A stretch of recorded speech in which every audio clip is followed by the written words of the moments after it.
Welcome back to Urban X TV. I'm Malcolm. Before we get started, I want to remind everybody to hit the subscribe button and also hit the bell icon along next to it so you can get a notification. So today we have a special guest in the building. We have Corey P. Smith. Welcome. Thanks for having me, my brother. So, for the people who keep up with our podcast, I first got aware of your name from my older brother who was on the channel, my older brother Marcus, and he talked about your 4 books, which I have right here actually. Conspiracy of Credit, How to Outsmart the Credit Bureaus, Unbreakable Laws of Business Credit, and the Credit Dictionary. So, thank you for joining us again. This is really dope. I want you to first tell the people who you are. You have a very dynamic story. I was on your website and through some of your books, and you had like a really different, way you came about. You coming into business, credit awareness. You're a Navy vet. You were a teacher. Right. You had a basketball scholarship at one point. Right. So I want you to tell the people who you are. Okay. Yeah, I always tell this story, but many people haven't heard it. But initially, I was taking the same path that most people are taught to take in life. Go to school, Right. get good grades, go to college, get a degree, Right. get a good job. Try and do all the right things in life. And once I got into life, like I was telling your dad, and I got my own family, which was initially, my wife and my daughter, and I started down the path of struggling. I kind of figured nah, this is not the life that I wanted. And so it hit me in the middle of the night, literally. I always say this, man, the only way that I'm gonna get out of this situation, I'm gonna have to fix my name. I'm gonna have to, mess with credit and accelerate the path to, financial stability. And that's what I did. I got my wife to agree to move out of our apartment, move in with my mom a little time, and we stayed with her grandmother as well, and told her to give me 24 months. And reluctantly, she did it, and then I went down the path of dissecting, researching, decoding, analyzing credit. And once I got it figured out, and I got my first check, I didn't look back. So, it became a job to me every day. I was on the phone trying to get some information from somebody that worked at the credit bureau. Back then, it was a whole lot easier than it is now. What year was this? This was like 2001, late 2000, around that time. Right. Now you fast forward now, like we kind of talked about this last night, a lot of the call centers are outsourced. So you're getting people that really don't know what's going on. You're getting foreigners. Gotcha. So you can't even pick them for certain information because they don't know what's going on. Gotcha. They got scripts that they read, and they only putting out what they know, which isn't a whole lot. So once I got the personal side of it down, I took a trip to Las Vegas with a friend of mine, and he was dealing with some guys in Las Vegas that were real savvy when it came to shelf corporations and business credit. And at the time, I was just tagging along, and I wasn't there to be an active participant of the meeting that they were having, but I did have the opportunity to sit in on a meeting, and I took a lot of mental notes. Like, one of the things that I used to always do, and I still do it to this day if I'm amongst people where I might feel like I'm out of my element, depending on the topic at hand, I might get my phone. If they say something, I send a text message to my wife just so I can keep it. I can keep it, and Right. then I go back and research it. And that was very, very beneficial to me when I sit down with these guys, because I took a whole lot of notes that day. And over time, I became better at doing messing with shelf corps and raising money using business credit than these guys.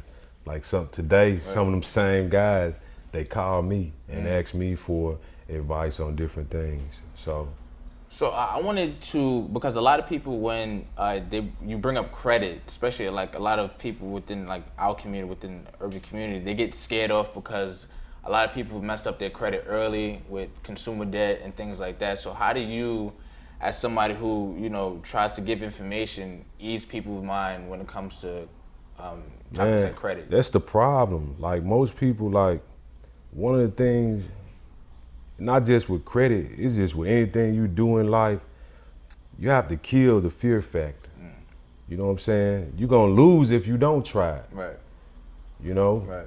You're gonna lose in the beginning if you do try, but in the end you'll win because it's a lesson that you'll learn. Like I told your brother a story last night about, I tried something with platform trading, and some people know what that is. When they have these guys out here and say, hey, you invest in platform trading, you put up $50,000 or $100,000, you're gonna in 18 months or X amount of months, they're gonna turn into $1 million, right?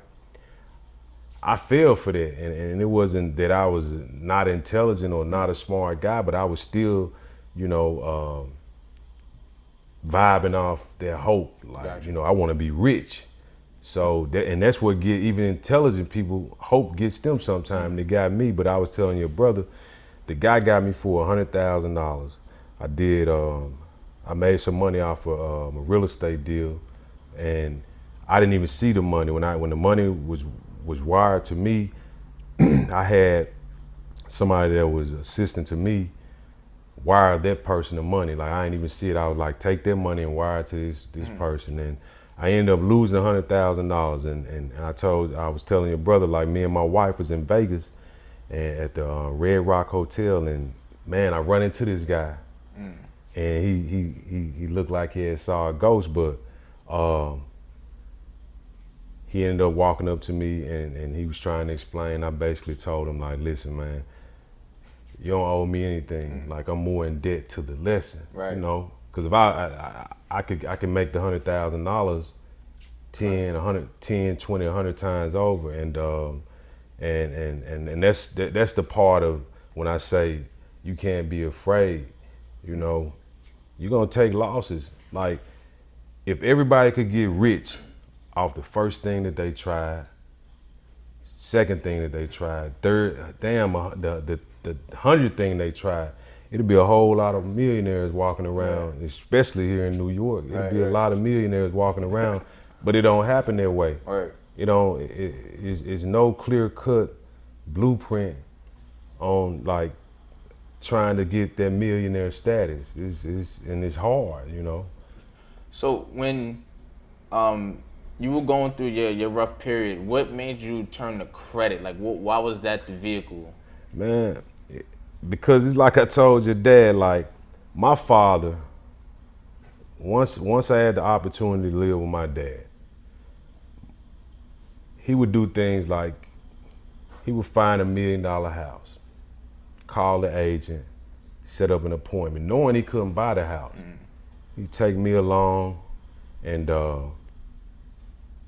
we go in the house, we walk around. In my mind, I was thinking like, well, man, we probably about to get this house, swimming pool. But later on, as I got older, he told me he was only doing that to plant a seed to give me the capacity to dream, And so fast forward, like me, if I walk like just like I walked in this building, I know not one man, not two man, they didn't build this with cash. They build it with credit. And that's like almost any structure, any highway, anything that you see, they doing it with credit, which is other people's name, other people's money. And I could figure that out. So what's the difference with doing it on a lower scale? And then once you become more financially stable, now you start to do it on a medium scale, and then you start to do it on a larger scale. It's like I told Marcus, I said we was talking about real estate, because that's his thing. And I said, I get frustrated sometimes, you know, because you can go down the wormhole on YouTube or Instagram, and I be seeing all these dudes on there, and I get frustrated because I be like, man, it's a bunch of BS. Because they be selling people like, hey, let me teach you how to do real estate. Let me give you the information so you can become successful in real estate and become a millionaire. And a lot of people don't realize, like, man, you're not gonna really get rich, even if you own 10 rental properties. You can own 20. You're not gonna be rich. You might be decent depending on the return you're getting on your investment. And I believe in real information. Like, I ain't gonna beat around the bush. Like, you ask me something, I'm gonna tell you exactly what it is, you know? And I find myself getting frustrated with the BS because I don't believe in the slave mentality. Like, if I want to use you and tell you something like, we gonna buy we buying a new house, Right. boss. We buying a new car, but really it's me. Right. You know, but I done fed you the BS to make you believe that, and you got a lot of people out here that's doing it. They're just preying on people's ignorance, preying on people's, you know, hope, Right. all of that. So in your books, how would you compare your writing / teaching style to some of the other information? it's simple. I'm simple, man. I'm simple. Like, my books, when you get into them, they simple books. Like, my 12-year-old daughter has read that book. She understands it. And I purposely did it that way. Like, I got people that critique my books like, you got grammatical errors. Yeah, probably so, because I ain't hired an editor to do it. Like, I did it myself. You know, I was just more passionate about putting the information out there than anything. And then, you know, it's up to the person once they get the information to execute it. So it's raw, it's simple. You know, I'm not Hollywood, man. I'm accessible. You know, I don't care if I got $10 million in the bank. You probably still catch me with my thing is a $5 T-shirt from the corner store. Right. That's it. So, in, I guess, layman's term, what is the difference between personal credit and business credit? Because the first time I even heard of the term business credit, I was having lunch with my brother, and again he referenced your books, and I was just like, what? Like, I never heard of that. Right. I always, and with a lot of like, there's like a big boom of like entrepreneurship now, right? Right. And that people glorify, you know, betting it all on yourself, you know, going into credit card debt because you needed to fund your dream. But my brother, he was talking about business credit, and he was like, a lot of people, if they knew better, they wouldn't have to do that. Right. So I think that is an important piece of information a lot of people don't know. The difference is simple. The personal side, it's on you. The business side, it's on the business. And a lot of people still being, you know, led down the wrong path because they don't know how to build a business credit up to the point where, like, yeah, you really can walk in the bank and get 6 figures and not jump through a whole lot of hoops. It's a lot of things that come with it. Like, when you talking about even getting some money over $100,000, where they want to pull some IRS transcripts, you got to make sure that you got the right CPA on your team that knows how to file your corporate taxes in a way that you're gonna be able to pay what you owe the IRS, but at the same time be able to utilize the amount of money that you made when you go to the bank. It's almost like, if you looked at Federal Express tax returns, we're talking about billions, hundreds of millions of dollars. So it's no problem when they walk in the bank, you know? Right. Okay. We looking at they financials, we looking at their tax returns. We know what the business doing. You know, it's just like, I was in a Cadillac dealership one day, and man, Federal Express bought like five of these vans. Like, it wasn't nobody in there like personally signing for those vehicles. That's, the loan stood on, the company, what the company looked like on paper. I mean, it was true.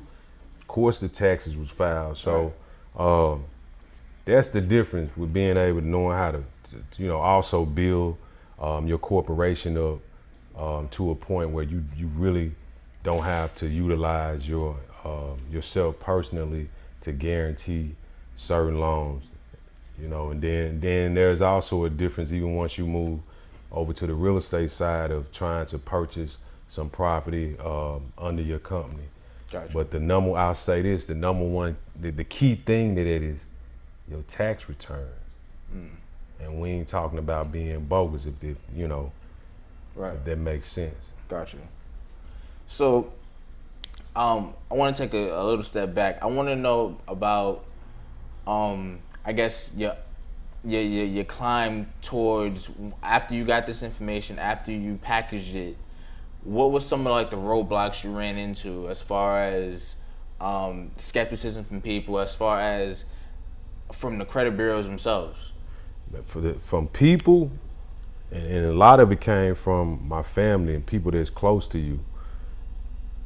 They think they thinking you scamming, like, and I think that's true for anywhere you might be. When somebody's doing something that people can see that looks like glorious, and they don't understand how this person is obtaining the material things that they are obtaining, automatically they thinking you crooked or you on some, you scheming. And that's not always true. And it's so simple just to walk up to a person and be like, hey, man, what you do for a living? Or, I done had friends that flat out asked me. I had one of my friends, like, he flat out asked me, hey man, what you doing to get money? Because I used to have a philosophy, like, always remain a mystery to people, because sometimes when you engage people, it kills your whole mystique, and then they think that they like one of your family members. Like, I'm like somebody on the outside perceives me different than my wife and kids. Like, to them, daddy, they be clowning me.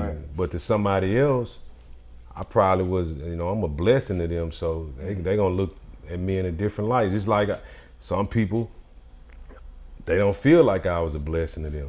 I'm a MF to them, I'm a SOB, but all that come with it, all of that come with the game, and I accept it, and I keep it moving. Gotcha. So, like, did you run into any like roadblocks from, I guess, the credit bureaus? You did ask that. The roadblocks that I did run into, I would say they were great roadblocks, because anytime that I ran into a roadblock, I figured out how to get around it. Gotcha. So that elevated my knowledge when it came to anything that I might have had a problem with getting off a credit report. I'll go back to when I was talking to Marcus them last night. My wife had something on that she was dealing with on her credit report, and it had been so much information was in my head, and it had been so long. I realized, like, man, I could just file a complaint with the Treasury Department against this bank, and do a few other things, and I'm gonna back them up. And that's what I did. I filed a complaint with the Treasury Department against the bank. I filed, of course, a complaint with the Consumer Financial Protection Bureau.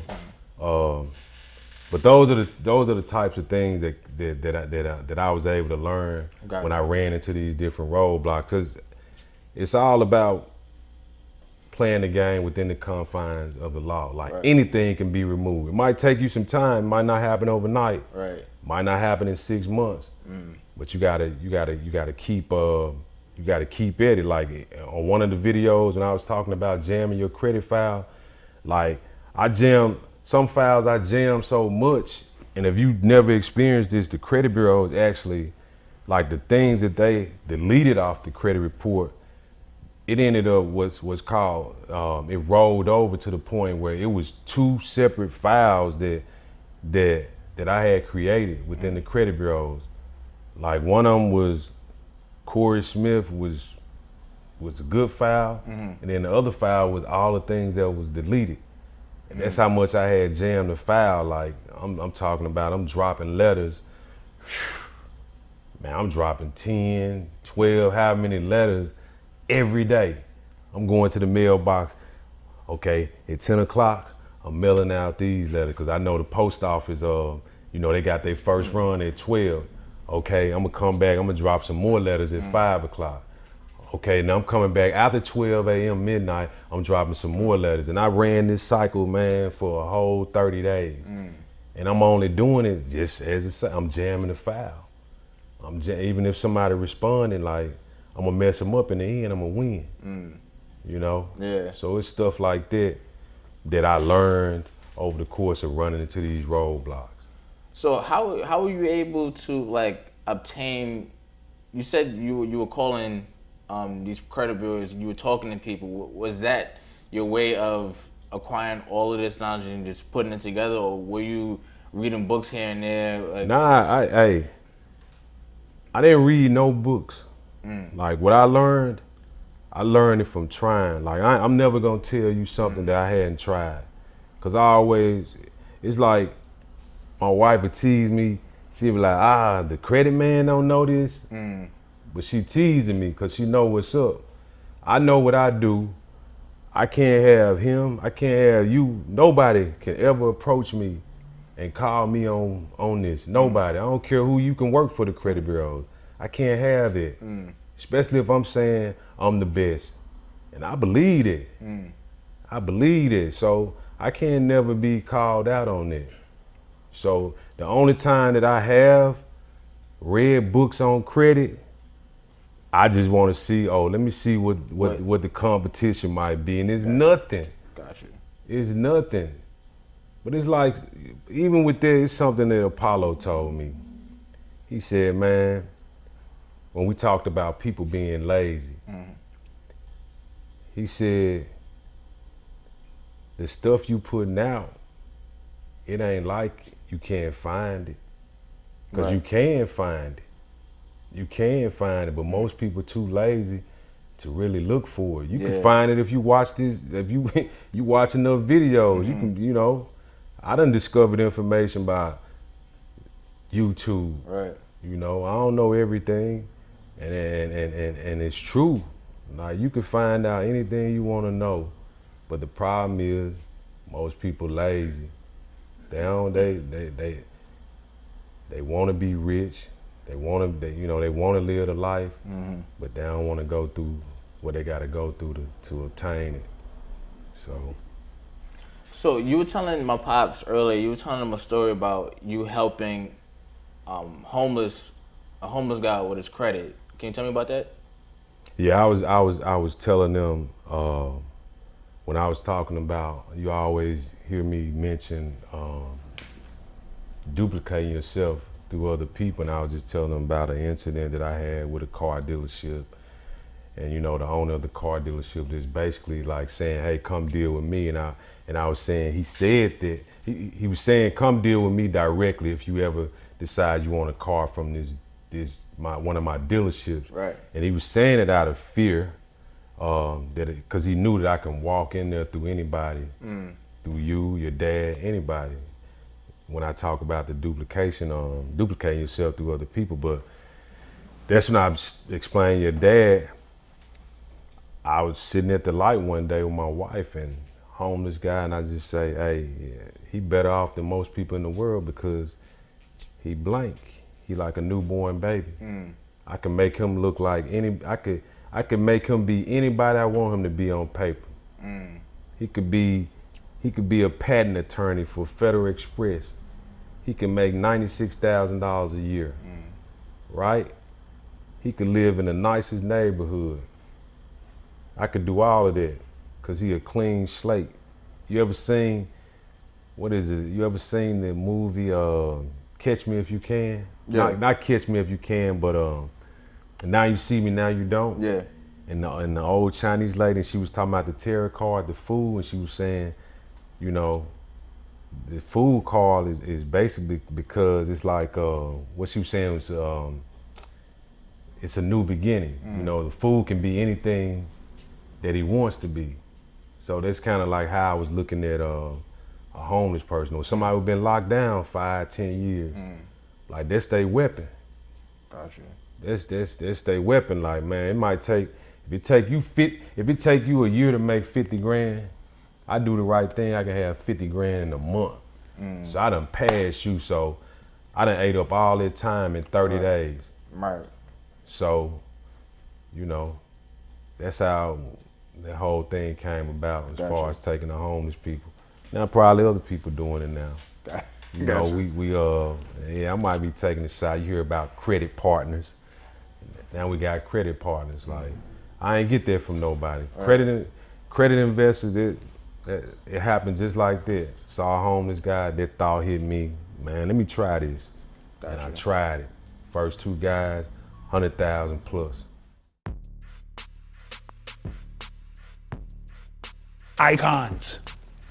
Celebrities covering one eye who are sworn to secrecy to mislead the masses into a life of negativity by way of destructive behaviors, i.e. drugs, sex, violence, etc.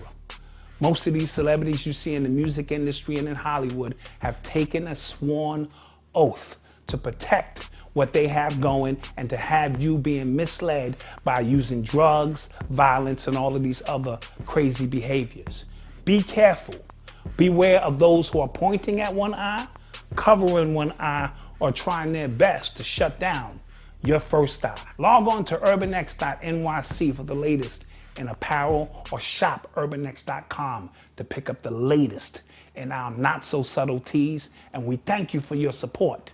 Peace. What would be your tip to somebody if somebody came to you with a general, they just wanted to repair their credit? Like, what would you say some like the first actions if they wanted to? Yeah. Because if they was asking for somebody else, I'd be like, do it yourself. But man, my first thing is like, you gotta know who you is, so you need to have a copy of your credit report. Gotcha.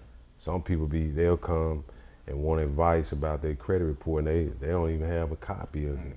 So the first thing is having a copy of it so that you can analyze it and make sure that all of the general things like the address, name, employment, all of those things are correct. Gotcha. And all those things are what you want them to be.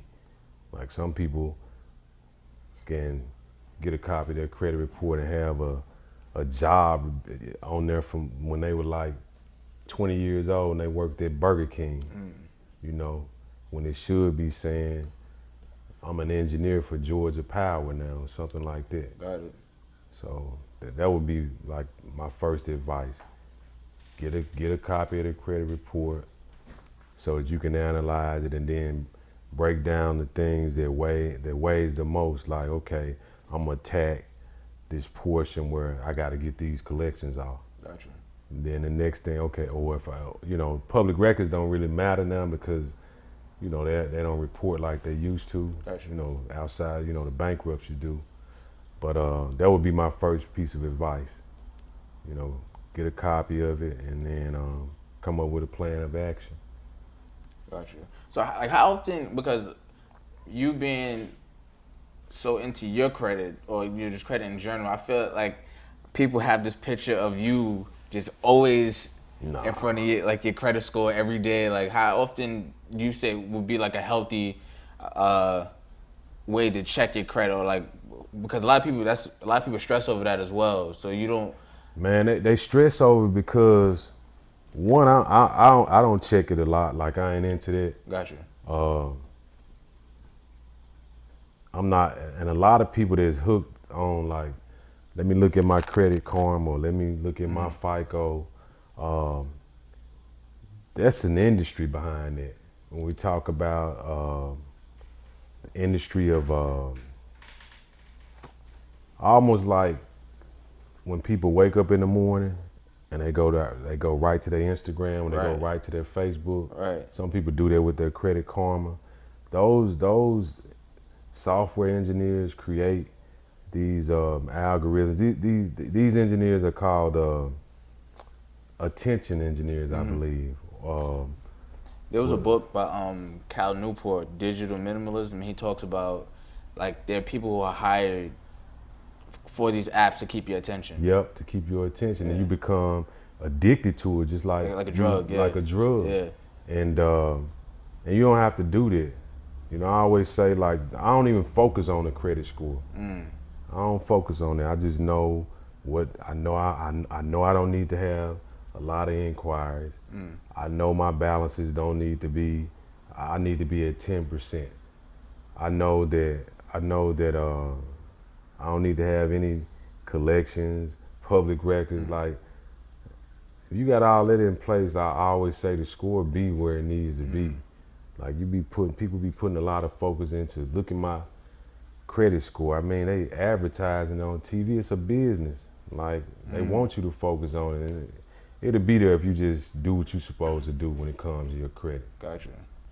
So, I asked my brother this, but like, your 4 books, is there a particular order people should read these in? Like, if you're a beginner, you want to just get started into repairing your credit and learning more about credit and business credit in that nature. Is there an order?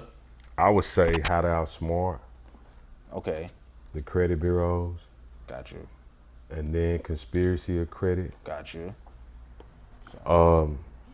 The Unbreakable Laws of Business Credit. That might be the 3rd book once you become seasoned. Got you. Like, as far as understanding the personal side.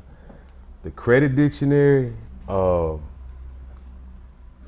it's a different kind of book. Okay. And like some people, like, they think it's an actual dictionary. It does have terms in the back, but that book it has a lot of metaphysical principles in it. Gotcha. That came from me, and all the emotions that I went through during this whole process of me trying to understand and utilize my credit in the best possible way to advance, my family financially and to put them in the right environment. And I talked about a lot of that in the Credit Dictionary. So, and a lot of people say this their favorite book. But in that order, I would say in that order. And then I got the new book coming out, Credit is for Poor People. I had just been delaying it because I was on your website and I saw that phrase, and I wanted to ask you about that as well. Like, what does that mean? Yeah, credit for poor people. Poor people don't have money, but they got credit. They just gotta learn. Most of them don't know how to, leverage it. Most of them don't know where to start. Like, what's the first move if I'm gonna use my name to position myself economically? Gotcha. And that's why I say credit is for poor people, because when rich people get to a certain point, the credit is automatic for them. They gonna get it anyway. Gotcha. Don't let them fool you and have you believing like, I couldn't get the loan from the bank. You can have bad credit, and if your bank account looking right, the bank gonna give you that loan. You a good customer. You a great customer to them. Gotcha. So that's where they came from. I just realized one day, like, man, the only people that credit is leveraged and waged against the most is poor people, because they stuck. If the credit bureaus are in a position to hold poor people in bondage. Gotcha. They damn near like the gatekeepers. If you eliminate them, you eliminate the problem. So, but as far as that term, that phrase, credit is for poor people, because that's exactly who it's for. Gotcha. In the worst way, in a good way, it's for, rich people. They leverage it as well. So when I've heard this term a lot, especially like with like Trump is president, and a lot of people like to bring up like his failures and things like that, and when it comes to like some of his hotels and they bring up he always talks about spending other people's money. He's like, yo, I don't use my own money, so he and a lot of people in his position, they buy things and they buy things like projects and things like that. How does that work for somebody who has no? They think of credit as just their credit card and what I have, me paying my balance back, what I spend. Well, that would be kind of difficult, like for me to explain that to someone who doesn't get the simple semantics of Gotcha.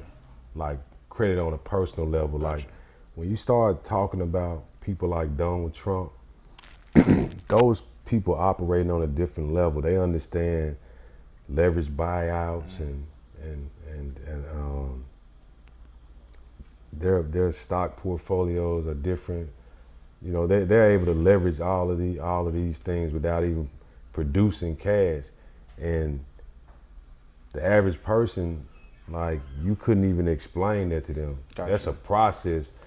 Like Donald Trump he's been in this game for 30 plus years. Gotcha. So even his knowledge surpasses somebody like me in terms of he playing on a bigger scale. Mm-hmm. Like it's people using, I don't know if you even ever heard the term of leverage buyout. Like I posted a photo.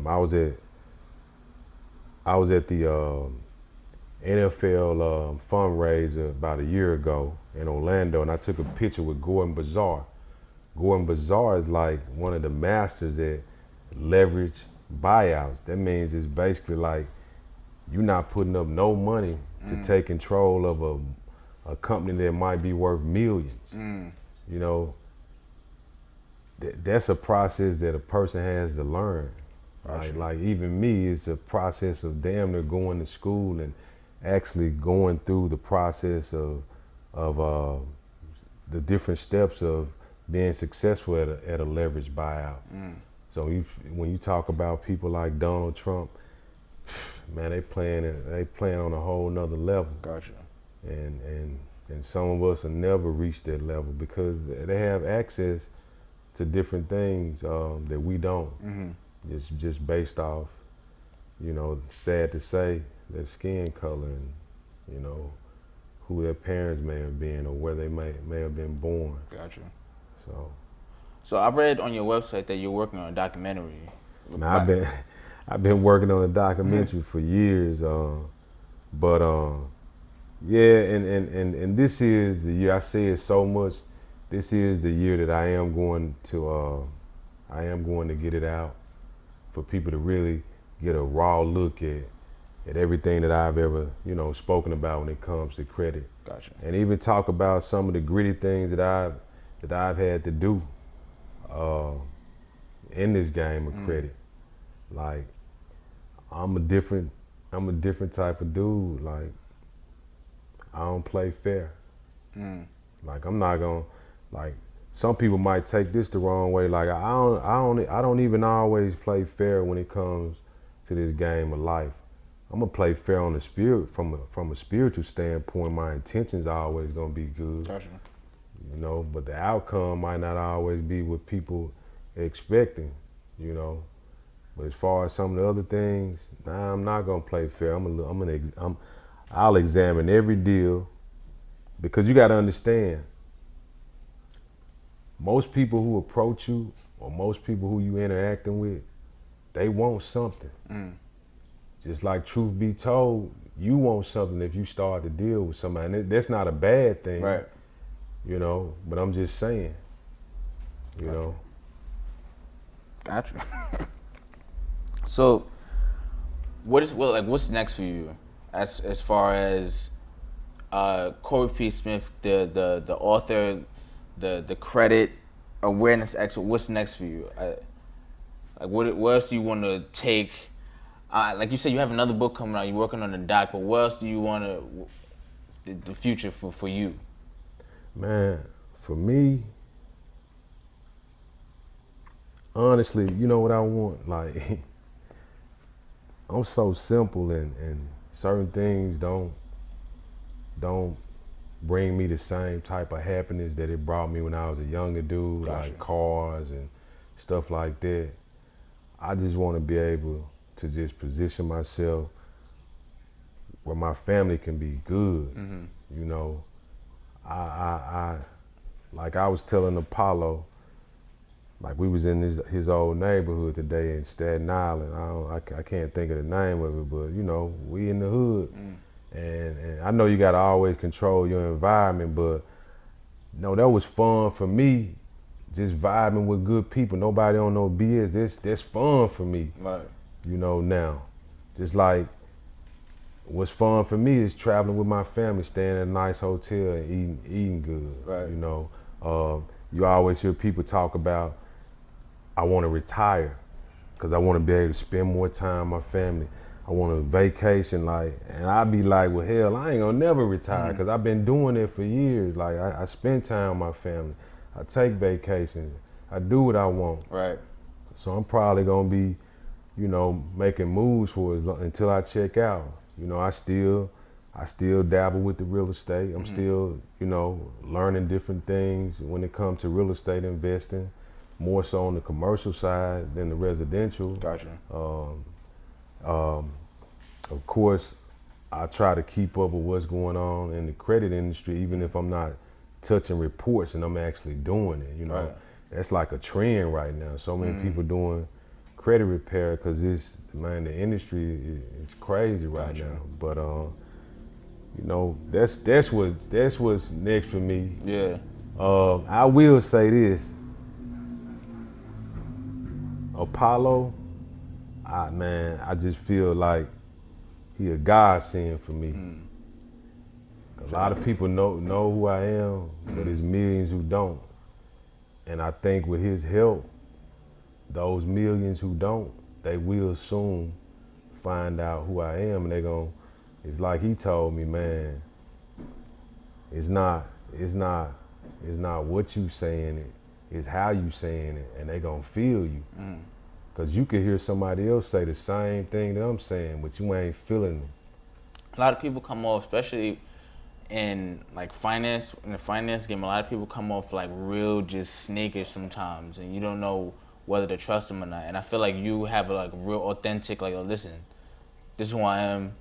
Like you just said, I'm a simple guy. This is what I want to do, and I think a lot of people feel that. Yeah, man, I could do all the stuff you see people do. I could do all of that. I travel all the time. I could be posted up on Instagram. Look, I'm in Miami. I'm doing this. I'm in LA. I'm in Canada. Like, man, I just want to give you the information. I'm not beating around the bush with it. Like, I can give you all the information in my head. You're not gonna stop one blessing from me. That's why God put it in me to give it to you. You know what I'm saying? To give it to whoever. Because at the end of the day, when we talk about vibrations and we talk about things from a spiritual standpoint, this whole universe is one big mind. That's why you could be like, I got a great idea. Man, your daddy got the same idea and he had it 5 years ago. Right. Cause we you know, certain spirits connected on some level. Yeah. So that's why I work like this. So I'ma give it away. I ain't even trying to, hey, nobody gotta buy a book. Nobody gotta buy a book. Right. But if you a spiritual being, like, it might be your time to buy this book or buy somebody else's book or somebody buying your dad's book. Right. You know, God gave it to you to give away, you know. So. All right. So what can be reached? Where I could be reached at www.coreypsmith.com. You can actually set up a consulting call with me at www.coreypsmithconsulting.com. All of that will be in the description below. Right. And my Facebook is Corey P. Smith. My Instagram is Corey P. Smith Credit. Twitter, Corey P. Smith. Gotcha. You know, or you can just Google Corey P. Smith. YouTube channel, Corey P. Smith. Everything Corey P. Smith. So that's why I could be reached, and I'm accessible for now. Exactly. Yeah, so I appreciate you, man. I appreciate you for this. Is anytime I talk to somebody who's like time is really valuable, and you're giving it to us and the people who are watching, the people who are listening, we definitely appreciate you. Definitely. No doubt. So with that being said, I'm Malcolm. This is Corey P. Smith. Don't forget to check him out. Go on his website. Everything will be in the description below. Don't forget to subscribe. Tell a friend to tell a friend to subscribe. Hit the bell button so you get a notification. And peace. We are out.